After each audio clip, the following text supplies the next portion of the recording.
With Report Builder, it's easy to build reports with your case management data. In this video, I'll walk through how you can quickly build a report to show open cases in progress by priority. In the navigation menu, go to Report Builder. From the drop-down in the header bar, select Reporting. Click Create Report. First, I'll give it a name, set the visibility, and enter a description. You can also enter tags so it's easy to find. For the dataset, you can select from any datasets that have been enabled by an administrator.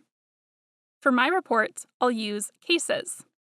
Then, because I only want to include open cases in my report, I'll add a filter.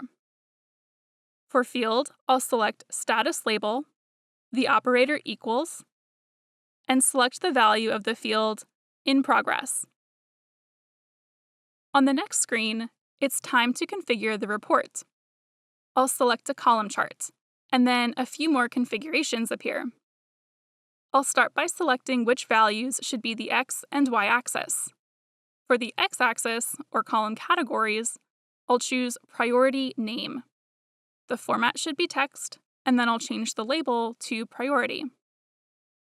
For the Y axis, or column height, I want this to be a count of all the cases, so I'll choose Case ID. Because I want to see the total number of cases, I'll select Count as the function. The format is integer, and then I'll change the label. Next, I can change the sorting of the chart based on the field and the direction.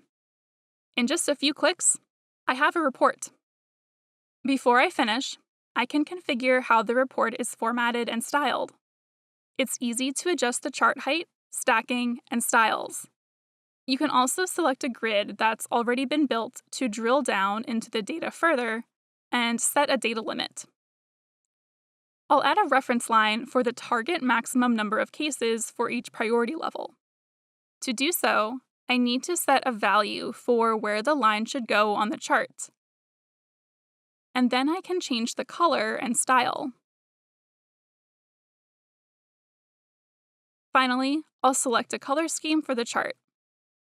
You can also choose to display any other features like tooltips and data labels to have full control over how your report displays. And that's it. I'll click Create, and now I have a report on my case data.